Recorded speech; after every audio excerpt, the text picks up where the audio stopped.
This is Phillies Postgame Live, presented by Cure Auto Insurance, along with Ricky Vitalico. I'm Michael Barkan. It's a 5-2 Phillies win in Game 72 of the season. Ricky Bo, I would call it a complete win. It was a fine win by the team, pitching and hitting. And speaking of hitting, Trea Turner. But your thoughts on the way they acquitted themselves? Let's start with this. It's a bad team. You beat a bad team. That's what they should do. I thought defensively, and I'm going to say this right off the bat, I thought defensively the Phillies were really good. Mick Abel gave up some hard hit balls, and I thought first and foremost, Otto Kemp over at first base was very good. He made a couple good plays. You go over to third base, you had Alec Boehm that made 3 or 4 really good plays, and Trea Turner stood his ground tonight defensively. Now, you want to go into what was really good. Yes. Trea Turner offensively in this game, 3 for 5. Is that he's kind of doing everything right now. Mm-hmm. And I'm talking up at the plate. Even when he's fooled, he's not that fooled where he can't get the barrel still to the baseball. When he's seeing a pitch that's middle of the plate, he's hitting it hard and hitting it where it should be, where it's pitched. So I love what he's doing right now. I mean, 88 hits, you see right there. 88 hits leads the National League. There are only guys like Machado and Ohtani, who, by the way, pitching tonight. But he's atop that list with 88 and a 306 batting average on the season. Would you say this is his best stretch of hitting as a Philly? I think so. And I think it's one of these things that it's almost like catchy for him. It kind of continues into each and every ball game. By far the most consistent Phillies hitter that we've had in a couple of years at this point. I mean, when you look at it, I guess you would say Kyle Schwarber's consistent hitting the ball out of the ballpark. But Trea Turner, as far as just a pure hitter, this is the most consistent we've seen in a long time. So that to me is the biggest bonus you could have on this team, because if he gets on base, he's got the speed to steal some bases. We didn't see that tonight. But, I mean, when you think about Trea Turner, he can move. A ball in the gap from first base he's also scoring on. So it's always a bonus just to have him on any base. We mentioned Mick Abel in the pregame program. You saw him pitch 5 innings worth, 77 pitches tonight. He's their eye on the mound. Hitting a fastball above, beyond the zone. Those are 3 different pitches right there. And if he's doing that and doing it well, he's not going to get hit around the ballpark. We saw him in his last couple starts. I didn't think his location was fine, but location within the zone was poor. Yeah. Tonight, it was much better. 0 hits allowed in his first start, then 1, then 3. We wondered how he would provide us tonight and how many runs allowed, and pretty darn good tonight. He turned it up a notch. I mean, isn't that what it's about? I mean, you're a pitcher, you make your adjustments in your off days. And for him, I don't think the adjustments were all that bad. It was just a lot of finishing your pitches towards home plate and making sure that you're on point with your legs so that you can get the ball where you want it in the strike zone. I thought he did that tonight. I would say this. If you're watching the first couple innings, his pitch count was growing. I didn't think he was going to make it through 3 the way he was going. And it was like something snapped, and he started spotting the baseball, started getting ground balls, let his defense do some work. And sometimes that's the hardest thing to get into your mind, because you feel like if they're hitting the baseball, I'm in trouble. And you always want to go for the strikeout, You know what? Sometimes you just deal the cards and let the other guys take care of it. Let the defense work. We're going to hear from Rob Thomson coming up in a little bit, and he'll tell us himself. That was a really nice job by Kirkering. I thought at the beginning of the year, I thought he was going to take over that job then. I think it's time to stop screwing around and leave him there. What is the game plan, as we heard Kirkering tell T-Mac and John Kruk, hey, it's closer by committee. I'm just happy to be a part of it and go out there and do my job. And he did that. But Romano had been closing time to time, if not more than that. And now Kirkering we see tonight. Right. I'm going to tell you something. Yes. The reason why it's closer by committee is because nobody is taking the bull by the horns. That's the bottom line. I mean, you want somebody to be a closer. You want to see exactly what you saw out of Kirkering tonight. You don't want to see Romano go in there, pouncing around the mound and talking to himself all day and throwing pitches all over the place. Wouldn't you rather have somebody go in there that's dialed in, throwing fastballs to a good spot, using the breaking ball when you need to, but it's all about attacking. You don't see that from Romano. That's probably why he's moved now to the 6th, 7th inning. Who's your guy that you'd like to see? I want for now, without getting new relievers in here,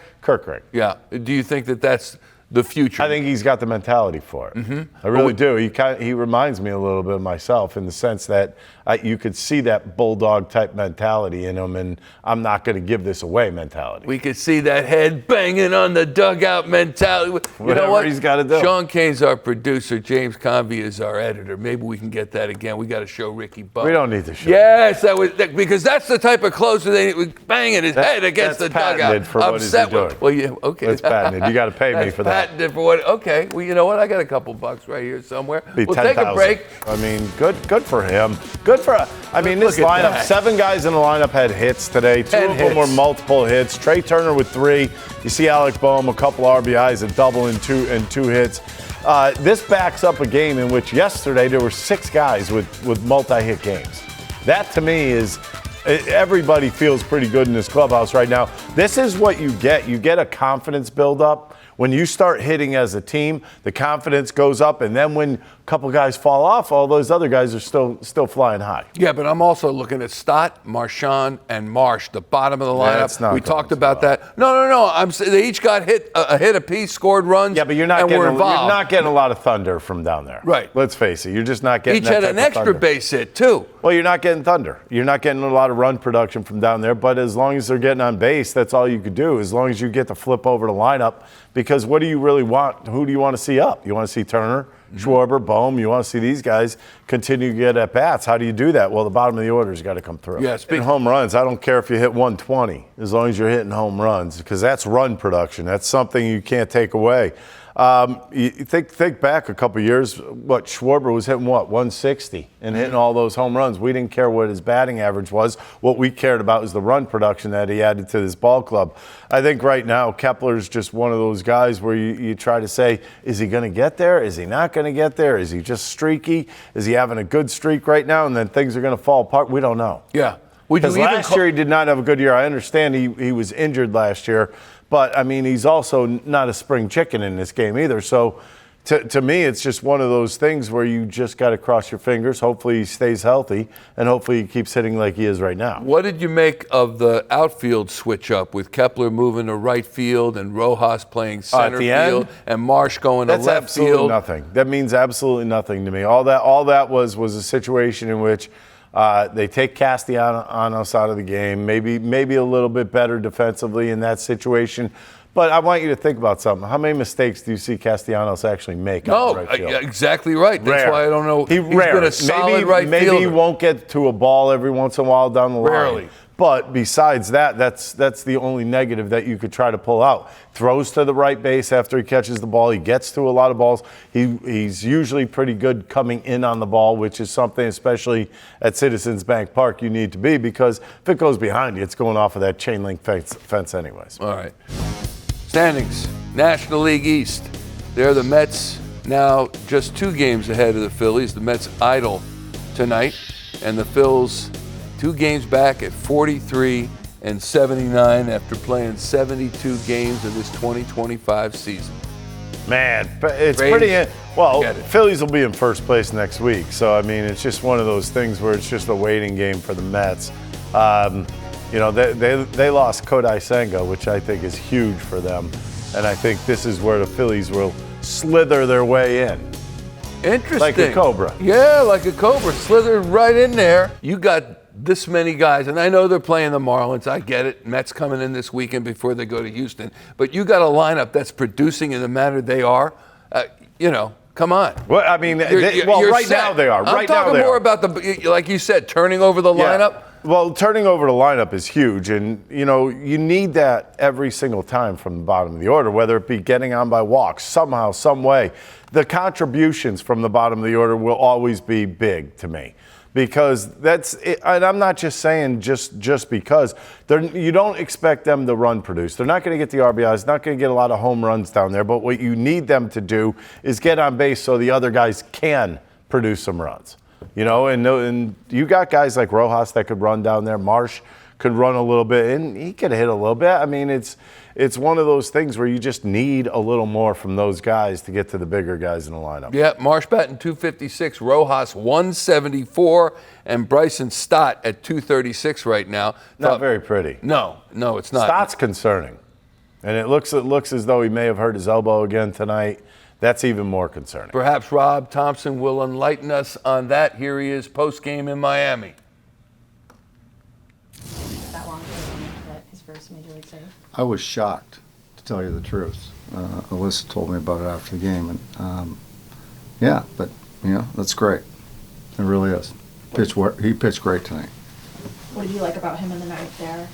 Just the pocket, Strom in the eighth at the top of the order. We thought that there was possibility that they pinch hit for Sanchez. They haven't done that much lately, but we're still good with Stromy on right-hand hitting. So. I mean, do you envision playing Kirkring more in the ninth going forward? Could be, yeah. He's throwing the ball great. Why did you decide not to bring Mick out for the sixth? Well, number one, he's going to be working on regular rest next start. So wanted to kind of pull him back a little bit because he's not really used to that. So he's going to have 4 days rest and then go get it again. I explained it to him after we brought him out, and he understood.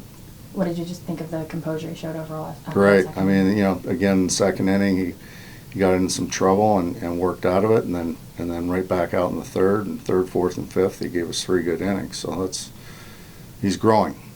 And you don't normally make a defensive substitution for Nick. Yeah. What went into that decision? Well, I talked to Nick about it the other day, and just moving forward, because we have this run of right-handed pitching, and you got Rojas sitting there on the bench. He's really kind of an elite defender, so you might as well use him. And with Romano pitching the seventh, what was the decision making there? Again, pocket, so you've got the 4 guys at the end. You got Banks and Romano, Strom, and Kirkring, and it was just the right time to put him in my opinion. Was Bryson okay? He's hyperextended his elbow, so we're checking in on him. I might give him a day tomorrow just to be precautionary. Is it related to what he dealt with last year? I'm not sure. It sounds like it, but I'm not 100% sure. Okay, so just check him out tomorrow. Yeah. Okay. Working the long at bats against Alcantara, how crucial was that? It was, yeah. We did a really good job getting the pitch count up. We had really good at bats, hit the ball hard. He's one of the top guys in baseball, and I know that he started off slowly at the start of the year, but now he's finding his way, and he looks like he's back pretty close to where he was. You saw Sandy in April. I mean, was there any major differences between what you saw then and now? Or? Well, I think his velocity's up a little bit. He had good velocity early in the year, but it was more command, control. His stuff was pretty good tonight. He's coming. And it takes a while for guys that have had Tommy John. It does, and he's coming. He's a great pitcher. And the sample size for Mick is not huge yet, but what do you feel like you've seen from him over his first 4 starts? Very good. His first 2 were excellent. The third one, he had some long innings, but still kept his composure, got through some tough innings where he had traffic out there. And then tonight, again, he has the second inning where he's got traffic, he gets out of it, and then he settles right back in. So I'm really pleased with him. I really am. He's growing. He pitched his 4th start, got the win, was pretty solid tonight. Rob Thomson was very complimentary. Here is Mick Abel post-game. How do you think you were able to regain your composure in the rest of the game? Yeah, I was just going back into the tunnel and just kind of realizing, all right, I'm here to execute. Definitely just needed to breathe through the moment a little bit more instead of trying to speed up and try to do too much. It was, take a couple deep breaths, refocus, find my sights, and go. I mean, does that approach kind of come back to what you were working on in the off-season? Yeah, 100%. And I think sometimes up here I've kind of let that get away from me, and things have sped up, and so it's just getting back to the baseline, getting back to the main focus of executing pitches, not trying to do too much. You mentioned speed. Is that the biggest difference between AAA and the majors? Yeah, 100%.